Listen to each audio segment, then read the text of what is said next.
minutos, Andrea. Lo que vamos a hacer a continuación, cuando pasan 5 minutos de las 9:30 de la noche, es ir con nuestro primero invitado, uno de los mejores actores e intérpretes de este país. José Sacristán. Gracias. Maestro, un placer. Gracias. Muchas gracias. Gracias. Gracias. Bueno, siempre... Gracias. Siempre hemos llegado... Creo que es la ovación más prolongada que se ha dado jamás en la historia de este programa, 18 meses ya, a un invitado, ¿eh? Muchísimas gracias. Gracias. Bueno, tenemos a gala contar con invitados muy interesantes.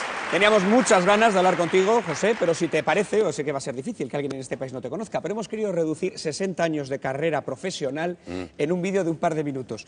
Tú nos dirás si crees que hemos hecho un buen resumen o no. Seguro que está bien. Que lo disfrutes. Nacido en el bando perdedor de esa España de charanga y pandereta, José Sacristán, Pepe para los amigos, cayó bajo el embrujo del cine a los 6 años. Quitaba las plumas a las gallinas, me las ponía. Y la que le hacía creer a mi abuela que era un comanche. Hijo de un comunista encarcelado por Franco, tuvo que engañarle para salir del taller en el que trabajaba y subirse a un escenario.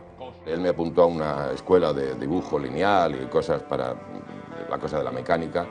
Y en ese mismo centro había unos cursos de clases de vocalización y canto. Ahora, con numerosos reconocimientos y más de un centenar de papeles a su espalda, triunfa con su personaje de Emilio en la aclamada serie Velvet. La continuidad en el trabajo. Ese es el mayor éxito. Una continuidad y un éxito que no le han impedido mantener su espíritu crítico. Una especie de tercera guerra disimulada. Y el muerto de las guerras anteriores es el desahuciado y es el parao. No se muerde la lengua a la hora de denunciar los recortes, la subida del IVA cultural o las políticas revanchistas de la derecha. Desde aquel 11 de marzo, después de la foto de las Azores, donde estaban Blair y Bush y uno con un bigote, dice, ¿y este quién es? Que se ha creído Marlon Brando este. Fue tan brutal aquello que la derecha española no ha perdonado. Pero tampoco lo hace para rebelarse contra la actitud de la izquierda ante la crisis y señalar su responsabilidad. Creo que lo que está ocurriendo se debe al desmantelamiento de la izquierda en general, desmantelamiento moral incluso, demasiado tiempo mirando para otro lado. Defensor acérrimo del juez Garzón y su investigación de los crímenes del franquismo, no comprende la falta de humanidad con los represaliados de la dictadura. Hay 100 y pico mil esqueletos tirados por ahí por las cunetas. Cosas comunes. Qué mínimo que recuperar eso. Un luchador, un maestro de los escenarios que hoy nos muestra su lado más comprometido. Gracias. Gracias. Bueno, José, 60 años de carrera. La verdad es que has tocado todos los palos, porque musicales, cine, teatro, canción, televisión, ahora en Galerías Velvet, triunfando. Sí, estoy muy contento. La verdad es que en lo que a Velvet se refiere, es todo un lujo, después de 60 años, volver a recuperar, volver a entrar cada día que voy al rodaje en la fábrica de sueños, ¿no? Es la gran casa de muñecas, es volver a los tiempos de Cifesa, que yo apenas los conocí, ¿no? Ese decorado inmenso, todas con las cámaras de alta definición, estos nuevos sistemas de iluminación, con ese reparto, con ese vestuario. En serio, es volver a recuperar la ilusión de la fábrica de sueños del principio de los tiempos para mí como profesional. Este trabajo en el que ahora estás inmerso, precisamente, Velvet, se ha convertido en prácticamente un fenómeno social desde el día de su estreno. Es una de las series que más seguimientos ha tenido en la historia de la televisión española. ¿Cuál crees que puede ser el secreto ahora mismo de ese éxito que tiene Velvet? Es muy difícil establecer los secretos. Si se supieran los secretos no habría fracasos en este mundo del espectáculo. Bien, es verdad que esta aventura, desde que comenzó, yo tenía, al menos en mi impresión personal, que se estaban manejando unos elementos que apuntaban a una suerte de éxito más que a otra cosa. En primer lugar, el rigor de la producción. Todo el aparato técnico puesto al servicio de unos creativos en cuanto a decorados, en cuanto a ambientación, el reparto, la estructura de guiones. Y debo señalar, a título personal también, muy importante para mí, lo feliz del encuentro con los dos directores, ahora se ha incorporado un tercero, con los que he tenido ocasión de trabajar. Nunca en la televisión se ha trabajado con trabajos previos de mesa, con estudios, con la posibilidad de establecer investigaciones y cambios en algunos diálogos. Realmente algo que luego se resuelve en lo que se resuelve, ¿no? Que al margen de las cosas puramente formales, los efectos de croma, toda la ambientación y demás, creo que la historia tiene unas ramificaciones y unos intereses que están, bueno, apuntan a lo que está afortunadamente ocurriendo. Bueno, la historia transcurre, si no me equivoco, en el Madrid de los años 50, 60, que es un Madrid que tú además viviste y conociste. Sí, yo conocí, pero yo esos almacenes no... En los años 50 yo ni siquiera me hubiera atrevido a entrar a esos almacenes, ¿no? Yo conocía más bien lo que es la parte de los dormitorios y la parte del sitio donde están los empleados, ¿no? En el año 58 yo trabajaba de mecánico tornero, ahí cerca de la Gran Vía, y ya hice el servicio militar en el año 58. ¿Y esos usos y costumbres que refleja la serie Velvet están bien cogidos de aquellos años? ¿O has tenido alguna ocasión que llamar la atención y decir, esto en aquellos años no se hubiera dicho de esta manera, no hubiera sido así? Velvet no pretende hacer sociología, ¿no? Primero, esos almacenes nunca existieron en España. Y es un cuento de hadas y un cuento maravilloso donde hay unas cuestiones que tienen que ver con los tiempos aquellos. Yo, de la gente que desfila por esas galerías, no he conocido absolutamente a nadie, de los que van a comprar, quiero decir, y de los que están ahí dependientes. Sí conocí el del infiernillo, el de los garbanzos, ese otro mundo. Yo vengo de una familia, no ya la clase media-baja, directamente del campesinado castellano de los años 40, que era prácticamente la Edad Media donde vivíamos, ¿no? Y yo la noticia que yo podía tener de ese mundo se remite o se refiere siempre, y no voy a hacer ahora demagogia en un último momento, de luego a una gente que está incluso por debajo de esos dependientes y dependientas. 60 años han pasado desde que también, precisamente, se empezaba a desarrollar esta serie. Yo no sé si España guarda alguna similitud con aquella España que refleja precisamente Velvet, con aquella España del año 58. ¿Sí hay algo que sea un punto en común todavía de aquella España y de la actual? No, no. Están pasando cosas terribles, siniestras, pero en la España de los años 50, al menos, insisto, donde yo vivía en Mataderos, ahí en Carabanchel, en invierno hacía mucho más frío y en verano hacía mucho más calor que ahora. Entre otras cosas porque no había calefacción ni había aire acondicionado. Había una familiaridad prácticamente con lo miserable, aunque los años 50 ya aquello no eran los 40, ¿no? Pero sí una familiaridad con las carencias, al menos te digo, en el ambiente en el que yo me desenvolvía, ¿no? Que no tiene que ver con... Lo que está pasando ahora tiene unos caracteres incluso más dramáticos, porque se viene de una situación que pensábamos que había sido superada y se ha comprobado que no. Entonces veníamos de la nada, veníamos del final de la guerra y abrías el grifo y salía agua. Y luego en otro abrías incluso y salía hasta agua caliente. Aquello era... Es decir, el ir escalando poco a poco unas formas de comodidad o de confort hacían aquello más esperanzador, por terrible que fuera, que lo era. Ahora la situación es otra y se parte de otros supuestos, ¿no? Más dolorosos, por un lado, por el sentido del fracaso, de la derrota, ¿no? Porque esto yo lo vivo así, ¿no? Como una derrota, ¿no? Pero las circunstancias entonces, en la España de entonces, eran en general mucho peores. Hablas de derrota. Supongo que los derrotados eran los ciudadanos, pero ¿quiénes son los culpables, los causantes de esa derrota? Que hayamos vuelto atrás desde una situación buena, como la era la España de hace unos años, y creíamos que ya no bajaríamos más peldaños y nos hemos caído con todo el equipo. Esto que está ocurriendo no es una crisis para mí, esto es una revolución al revés. Una revolución que están ganando lo que la están ganando. Una guerra revolución, guerra al revés, ¿no? Y desde mi punto de vista o son muy ingenuos o están muy mal documentados los señores que le reprochan al señor Rajoy que no consigue sus objetivos porque no crea puestos de trabajo, y es que no se trata de eso. Esto es una derrota, están ganando los de siempre, y las posibilidades de encontrar responsabilidades son numerosas. Lo difícil es encontrar inocentes, desde mi punto de vista, en todo esto. Los vigías de la izquierda estaban o dormidos, o borrachos, o comprados, o mirando para otro lado, porque la derecha puede permitirse el lujo de cometer todos los errores e incluso todas las infracciones y todo lo que quiera. La corriente de la historia corre a su favor. La derecha puede o no ser honrada, a la izquierda no le queda más remedio.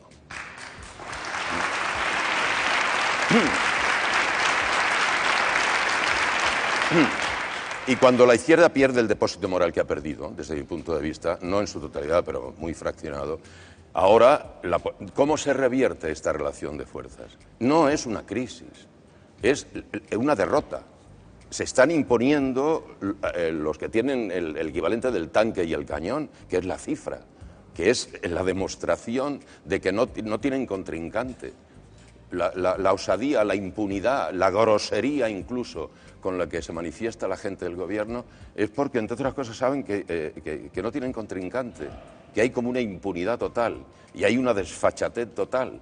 Yo confío en que esto, de un modo u otro, provoque en la izquierda una reflexión seria, en profundidad, que afile, que ahonde en la crítica y se rectifique, porque realmente esta es la evidencia de una derrota. Estamos volviendo a perder esta guerra los de siempre. Y no están equivocados. Proporcionalmente al enriquecimiento de unos es el empobrecimiento de otros. Les salen las cuentas a los que tienen hoy por hoy el poder de manejar la historia. ¿Y cómo se ha llegado a esto? ¿Cómo se ha llegado a esto? ¿Cómo esta cosa insolente de la demostración de fuerza que hacen unos frente a qué de los otros? Salvo, en fin, los movimientos antidesahucios, lo de Burgos, en fin, estas actitudes. Pero desde mi humilde punto de vista, la relación de fuerzas es muy irregular y se debe, entre otras cosas, no la única, por supuesto, ¿no?, al descuido de una actitud de defensa moral de una forma de entender un modelo de sociedad. Dicen que las respuestas a las cosas que nos ocurren a veces las encontramos en la historia. No sé si la situación que estamos viviendo ahora, y me refiero precisamente a la crisis, a la corrupción, al descrédito, a la indiferencia hacia la clase política que tienen ahora mismo los ciudadanos, tiene un espejo en algún momento de la historia española. No, porque si echas la vista para atrás, entonces yo, hasta los años, hasta que se muere Franco, pues aquello era lo que era, ¿no? Digamos, el páramo político, ideológico, incluso moral, que era todo aquello, ¿no?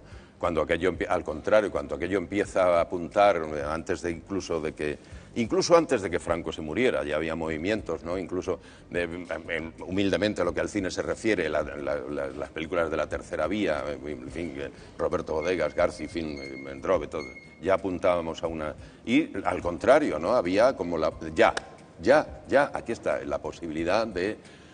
Ahora yo invitaría a una reflexión también a nosotros, al entorno, porque es que los políticos no vienen de naves espaciales, no son unos marcianos que de pronto te lo ponen ahí. No, estos políticos que están ahí, estos que nos representan, efectivamente nos representan, porque somos nosotros que les jaleamos y los votamos, y les hemos estado jaleando y se les ha vuelto a votar al que se sabía que era corrupto, y se le vuelve a votar. O sea, ¿no será el momento de hacer una reflexión entre nosotros, para decir qué demonios de sociedad somos? ¿Hasta qué punto nosotros mismos no estamos poniendo en marcha los mecanismos necesarios para neutralizar todo esto? Igual porque no disponemos de ellos, a lo mejor ni siquiera moralmente, no lo sé, ¿no? Pero no vendría mal desde mi punto de vista. Porque antes la culpa la tenía Franco, y ahora ¿quién tiene la culpa? ¿Y en qué punto uno tiene que pensar, joder, no, igual algo de culpa toca a unos cuantos?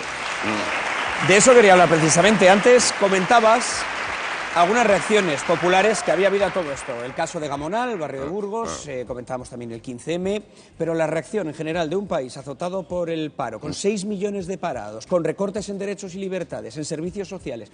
¿Cómo calificarías tú, qué nota le pondrías a la reacción de los ciudadanos, los españolitos de a pie, a todo lo que está ocurriendo? No soy yo quien para poner nota, ni calificar ni descalificar, pero sí participo, yo estoy ahí y asumo mi propia responsabilidad y entiendo, cuando comparto con amigos y demás, cuáles son los puntos de vista y pareceres, y lo que yo decía antes de aplicar a la izquierda, no lo digo solo a los responsables políticos, lo digo a todos los que nos movemos en ese territorio para en fin, afinar y ser más consecuentes y más rigurosos con nuestro propio comportamiento. ¿Eres optimista, a pesar de todo, con el futuro de este país? ¿Crees que puede haber una regeneración política? ¿Crees que esto puede mejorar, encauzarse? Es que yo ya he cumplido 76 años, ¿no? Y como decían los castizos, tiene uno ya el culo chamuscado de varias sillas eléctricas. Manejo ahora unos datos que antes no manejaba y esos datos no me informan, a mí, en mi opinión, no me informan que se estén abriendo las puertas de caminos o de vías de solución más o menos inmediatas, pero seguramente son los datos que yo manejo. Tampoco quiero con esto, porque ahora estamos en periodo electoral, ¿no?, de echar ningún jarro de agua fría a territorios que puedan ser afectados, pero lo que he dicho antes es que a mí lo que más me duele de todo esto es dónde diablos está hoy esta izquierda de este país. Esto a mí es lo que más me duele.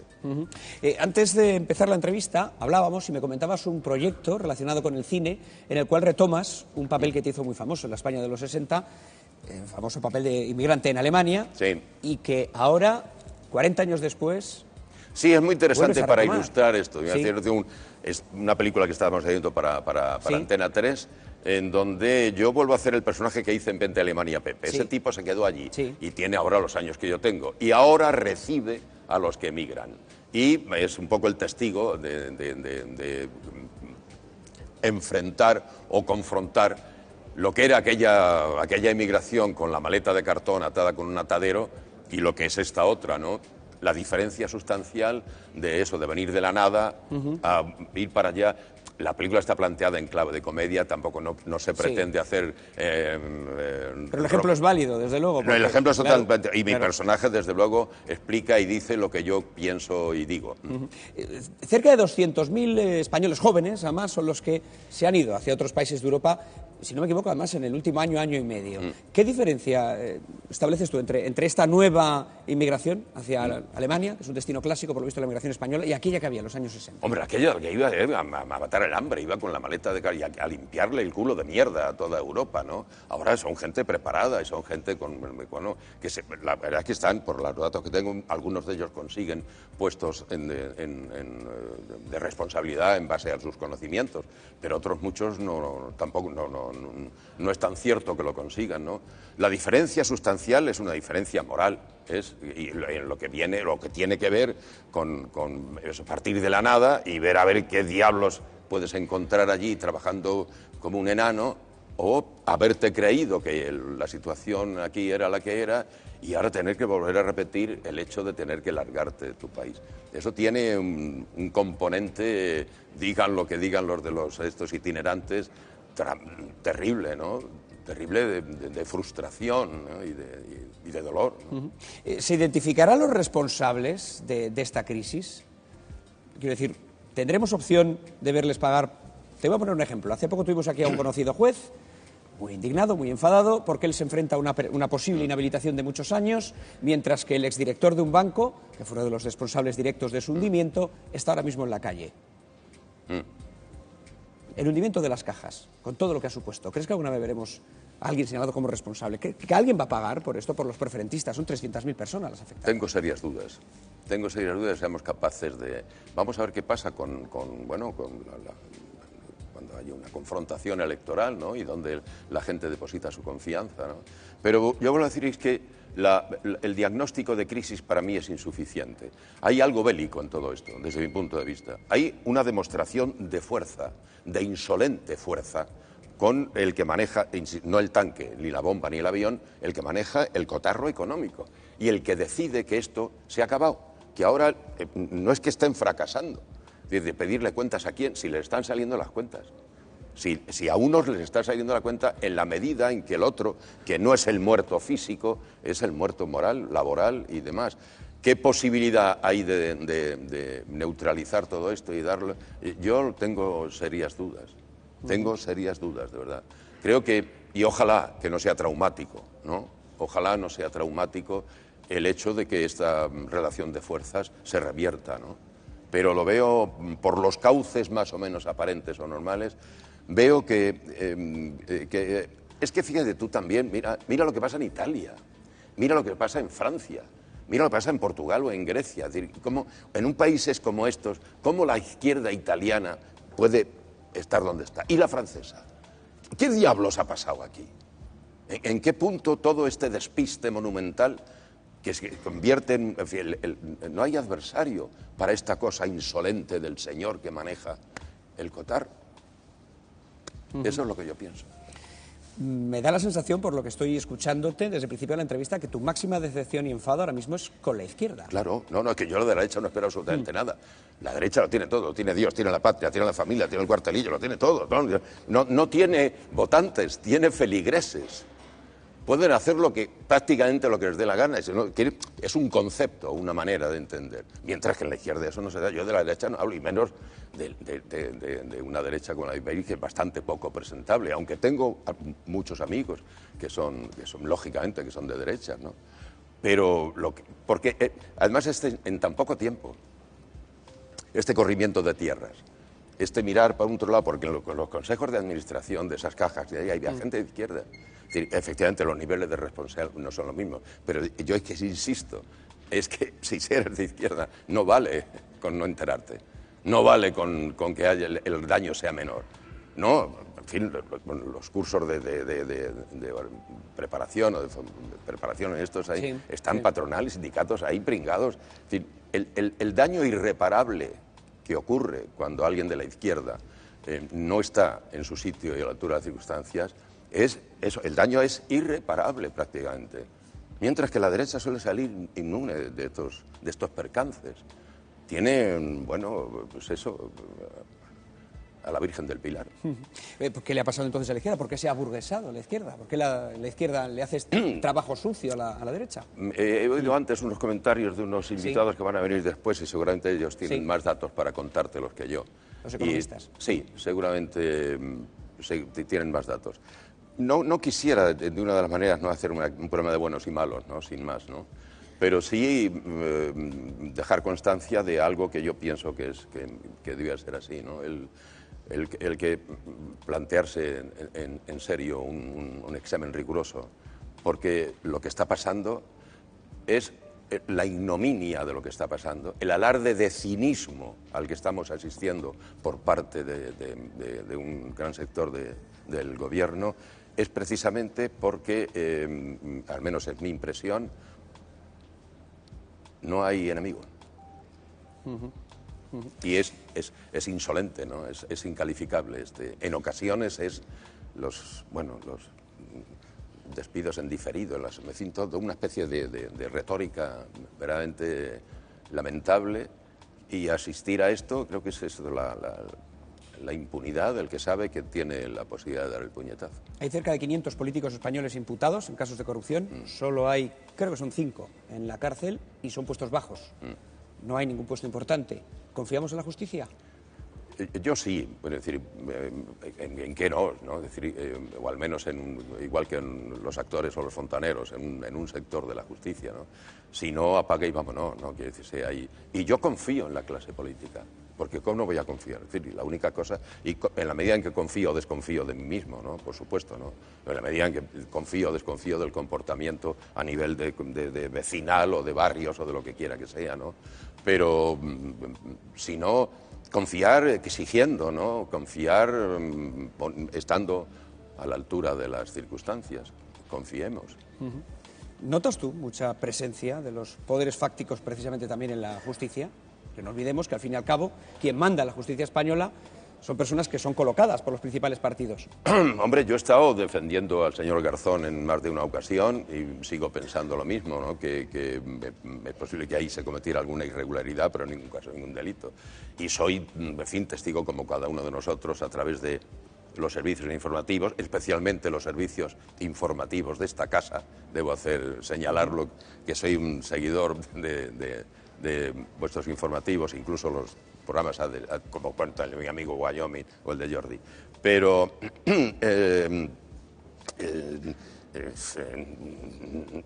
quieres que te diga? ¿Qué quieres que te diga? No sé, confiemos.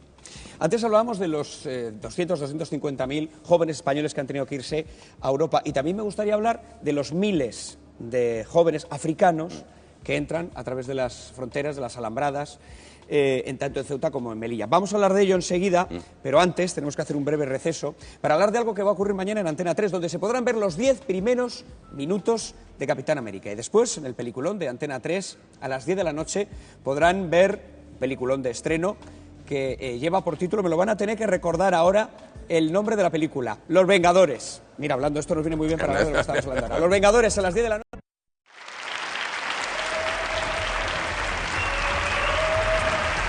13 minutos de la noche, estamos en directo, la sexta noche nos acompaña José Sacristán. José, estábamos hablando precisamente de esos miles de inmigrantes africanos que tratan de entrar en Europa a través de las fronteras de Ceuta y Melilla.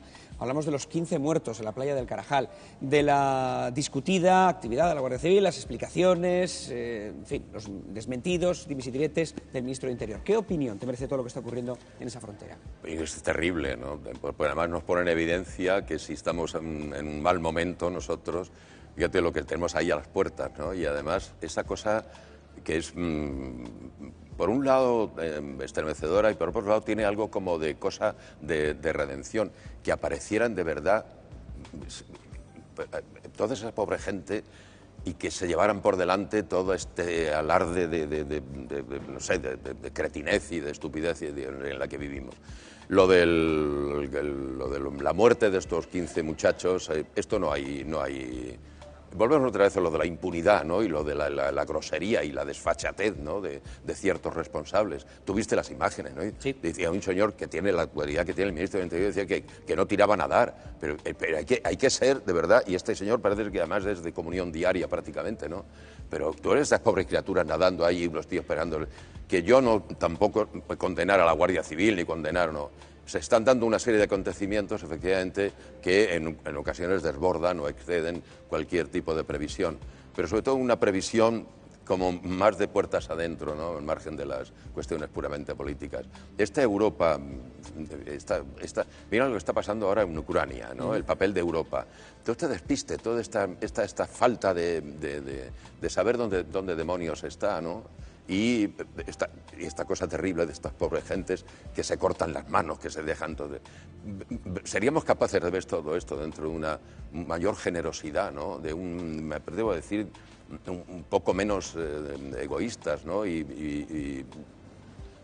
ver de dar una solución, pero realmente me parece estremecedor porque además tiene un carácter. No creo que se pueda evitar el que esta gente quieran venir donde otros se van porque no están bien. Es decir, está poniendo en evidencia que después de tanta civilización y tanto progreso y tanta cosa, lo que ocurre es esto, ¿sabes? Que es proporcional el que unos se enriquezcan y otros sean cada vez más pobres, ¿no?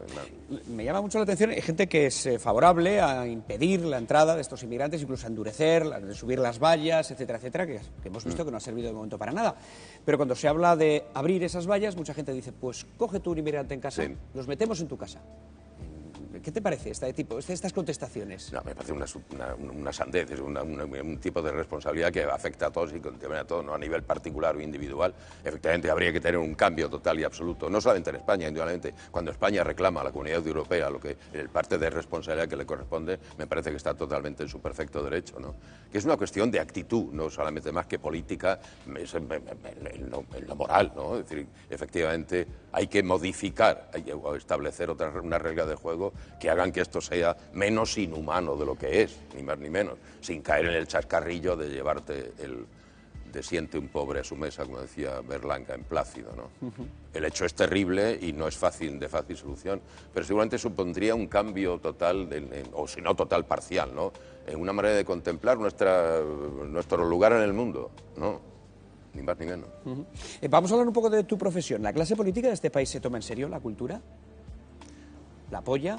¿La subvenciona? ¿La da a conocer? ¿La presenta al exterior? No ha habido, pero no solo con este gobierno. Este gobierno ya realmente, volviendo lo de la insolencia y lo de la impunidad, realmente el atropello es estrepitoso, ¿no? Pero en general, no, en lo que a la cultura se refiere, hace tiempo que han vuelto a crecer los Pirineos, sí. No se goza de una sensibilidad en general, muy proclive. Y de hecho, sí es cierto que bueno, a la derecha de este país le resulta bastante incómodo el que la mayor parte de este colectivo al que uno pertenece está más orientado o más próximo a ciertas posiciones de gente de izquierda, y cuando hay ocasión, pues allá que vais manifiesta.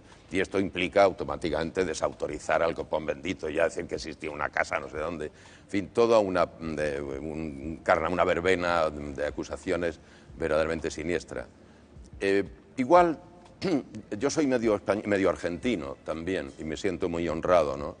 Y envidio muchísimo la cordialidad y la complicidad que hay entre la sociedad civil argentina y sus trabajadores del mundo de la cultura y el espectáculo. Ya me gustaría que eso se diera aquí, y seguramente eso sería cosa también de unos y de otros, ¿no? Que esta distancia... ¿Pero hay desafección con nuestro cine? No, no, en muchos aspectos y muchos comentarios y muchas... en fin, rara es la vez que en los Goya una señorita o un señor habla de algo que tiene que ver con... Pues enseguida se dice que no hay que ir a ver películas españolas. Sí, creo que hay... Si no hay una desafección total, sí la es de una manera parcial, muy evidente además, y es más que suficiente porque con el mercado tan pequeño que tenemos para afectar, lógicamente, al resultado de los productos. Tú antes decías que la derecha lo tiene todo, tiene el cuartelillo, tiene la Iglesia, tiene el poder económico. Parece que la cultura le falta. Le falta la cultura. Quiero decir, no posee la cultura. Bueno, no, ahí es donde encuentra mucha normalmente, siempre como... Ha sido más o menos así, ¿no? Es decir, se supone que el mundo de la cultura, el espectáculo, es un mundo en continuo movimiento, de investigación, digamos, no tiende a una actitud conservadora, aunque hay, por supuesto, grandes escritores y autores y gente de la cultura que tienen un principio y una base conservadora. Pero la gente de la izquierda, de la cultura, está más próxima, ¿no? Seguramente más crítica, más en movimiento, ¿no? Más en otro lado, ¿no? En otro lado. ¿Hay que emplear, por ejemplo, una gala como la de los Goya para hacer reivindicaciones? ¿Es lo correcto? No. ¿Lo dejamos únicamente en una fiesta de vestidos y premios? ¿O? No hay que emplear... Yo, por ejemplo, de las cosas que me siento más orgulloso es de haber formado parte de la plataforma de la cultura que armó lo del no a la guerra en su momento. Y sin embargo, cuando hace 2 años me tocó recoger el Goya, pues yo he recibido mensajes de algunos compañeros y compañeras de aquel. Y yo había hablado previamente con el presidente de la Academia, con Enrique González Macho. Y él me leyó lo que él iba a decir. Y yo consideré que era más que suficiente que lo dijera uno, ¿no? Porque si uno repite lo del otro y lo del otro, el mensaje acaba devaluándose. Suscribo, como dije en su momento, el pronunciamiento de Maribel Verdú o de Candela, pero pensé que en ese momento yo lo que tenía que hacer era dar las gracias por mi premio y que lo que había que decir en nombre del colectivo o de todos nosotros ya lo había dicho Enrique González Macho. O sea, no es una cosa que es que si hay una cosa puntual en una circunstancia como esa, que cada uno asuma la responsabilidad que le corresponda y diga lo que... Si el ministro de Cultura falta con un justificante a la principal fiesta del cine español, no se lo tenemos en cuenta, es la primera que falta en 28 años, pero bueno, ¿qué se le va a hacer? Ya vendrá el año que viene. Son tantas cosas. Leí una columna de David Trueba, mi amigo David. Estuvo aquí en nuestro programa también. A propósito de cuando se le concedió el Premio Nacional el de Imposible, como era Bayona. Entonces, las palabras fueron... Y no hizo ninguna alusión directa a la figura o a la trayectoria o al comportamiento del ministro. Como decía David, son gente que pasa por ahí, están ahí en un momento y luego ya se verá. Yo creo que esa actitud de este señor, como en otras ocasiones, no la aplaudo, pero sería casi ahora a estas alturas como aburrido ya insistir sobre este particular. Repasando un poco lo que ha sido la historia reciente de este país, ¿cuál es la etapa que tú crees que ha sido más interesante, más creativa? Se habla mucho, por ejemplo, de la transición, una época en la que tú además hiciste un cine muy diferente, muy valiente. Pero no sé si ha habido una etapa que te haya interesado más. Seguramente esto estará también en el caso personal. A los peliculeros nos pilló en un momento y en una edad la transición, incluso antes, ¿no? Antes de que Franco se muriera, ya en el 72, 73, empiezan a movilizarse ciertos criterios de opinión que informan que ya hay una demanda de un tipo de cine un poquito más crítico y ahí empiezan a aparecer ya algunas que otras peliculillas. Yo hablo desde mi punto de vista que coincidiesen en la España en que ya se apuntaban las libertades y se votaba y demás, que coincidiesen películas en las que nos estábamos contando a nosotros mismos. Podían ser mejores o peores y el tiempo está colocándolas a cada una en su lugar, por supuesto. Pero en aquel tiempo yo recuerdo que lo que era el día a día como ciudadano, ¿no?, y el día a día como peliculero, ¿no? Levantarse para hacer Los Nuevos Españoles, o Vida Conyugal Sana, o Asignatura, o Flor de Otoño, o El Diputado, Operación Ogro, y tantas películas, era algo formidable, la verdad es eso. Estás triunfando los lunes a las 10:30 con Velvet, pero a mí no me gustaría olvidar también invitar a los vecinos de Chinchón que van a tener la oportunidad de verte llevar a su localidad el arte de Machado. Sí, es un espectáculo que estuve haciendo aquí en España con Judith Jauregui al piano, sí, y ahora lo he recuperado con Aurorita Martínez al cello, un viaje de los días azules al sol de la infancia, de devolverle a don Antonio desde su muerte en Collur a su Sevilla natal, con unas músicas y lo vamos a recuperar, y uno de estos días, en abril, lo voy a hacer en mi querido Chinchón. Ha sido un auténtico placer, José Sacristán. Igualmente. Hemos aprendido. Muchas gracias. Y hemos disfrutado mucho. Muchas gracias. José Sacristán, un placer, de verdad. Gracias. Muchas gracias. Muchas gracias, José. Gracias. Gracias. Bueno, vamos a continuar.